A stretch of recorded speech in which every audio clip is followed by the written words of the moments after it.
जी, पहाड़ों के अंदर जब आप आएँ तो ये वैसी एक मिथ है कि ये ना आपकी सलाहियत होती है ना जो सोचने की उसको बेहतर करते हैं। तो एहसास भाई मौजूद थे तो मैंने कहा इसका बेनिफिट लूँ और बेसिक हम बात कर रहे हैं सेल्स के ऊपर। देखिए सेल्स बेसिकली 3 पैटर्न से ये जो मेरा जो ज़ाती तजुर्बा है ना, आज तक ये चीज़ मैंने किसी से सीखी नहीं है। जो मैंने एक्सपीरियंस किया है और जो सीखा है और जो प्रैक्टिकल काम किया है वो आपको शेयर कर रहा हूँ। 3 तरीके से आप सेल्स को कर सकते हैं। नंबर 1 आप सेल्स को करने के लिए डायरेक्ट सेल कॉल लगाएँ प्रोडक्ट के ऊपर।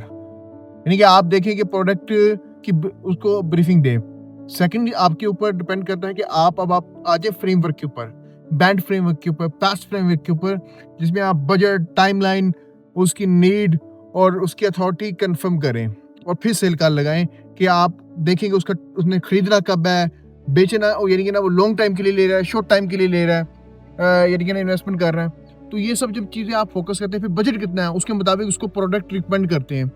तीसरी जो चीज़ है जो मेरी फेवरेट है कि आप किसी इंसान को जब आप बताते हैं तो आप उसको जनरल इन्फॉर्मेशन दें। आप अपने प्रोडक्ट की भी लालच ना दें, आप उसको उसके बजट की लालच भी ना दें। क्योंकि मुझे एक बात का आइडिया है कि जब किसी इंसान को समझ आ जाती है कि मुझे इससे क्या आउटकम मिलनी है, तो मैंने ये चीज़ 101 मर्तबा एक्सपीरियंस कर चुका हूँ। फिर वो कहते हैं ना कि अपनी हर कोशिश करता है मुमकिन कि वो उस चीज़ को हासिल कर ले। उधार पकड़ता है, मेहनत ज़्यादा करता है। वो ये नहीं देखता कि यार ये मेरे बजट के अंदर आती है नहीं, उसको ये समझ आती है कि आउटकम्स हैं। तो उसके लिए बेहतरीन तरीका ये है कि आप उसको जनरल इन्फॉर्मेशन दें। आप उसको बताएं कि मेरे बगैर भी तुम ये कर सकते हो।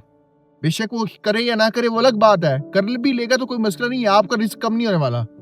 लेकिन अगर आप उसको जनरल तरीके से बताएं, आप अपने प्रोडक्ट का मुताज भी ना रखें, आप उसको अपने बजट के मुताज भी ना रखें, बल्कि आप उसको एक जनरल इन्फॉर्मेशन दें कि कैसे ये सारा सिस्टम चलता है, कैसे ज़मीन परचेज होती है, कैसे कॉटेजेस बनते हैं, उसके किन पैरामीटर्स को फोकस करना पड़ता है, टीएमए को कैसे कंट्रोल करना पड़ता है, उनको उनकी अप्रूवल्स कंट्रोल करने से मुराद उनकी अप्रूवल्स कैसे करवानी पड़ती हैं।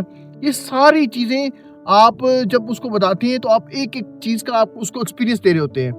तो वो ना ही आपने अपने प्रोडक्ट की बात की, ना ही उसकी बजट की। अब जब उसको ये चीज़ समझ आ जाएगी, तो वो लेगा 101% वो आपसे ही लेगा।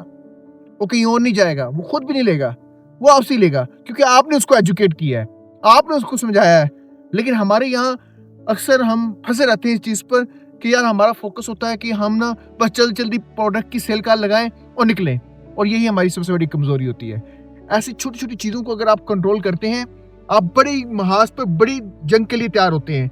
लेकिन आप उसके साथ-साथ उसकी फंडामेंटल को नहीं अगर पहचान पाते या भूल जाते हैं, तो ऑटोमेटिकली आपकी इतनी बड़ी ट्रेनिंग लेने का, आपका इतना अरसा काम करने का वो सारा एक्सपीरियंस जो है वो ज़ाया हो जाता है।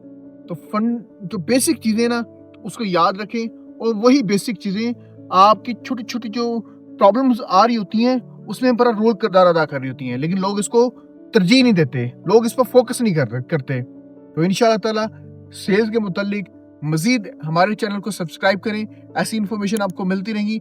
हम प्रैक्टिकल इन्फॉर्मेशन के साथ आ रहे हैं, बी रिमेंबर, हम प्रैक्टिकल से अलावा कोई बात नहीं कर रहे हैं। अपना बहुत सारा ख्याल रखिएगा। अल्लाह हाफ़िज़।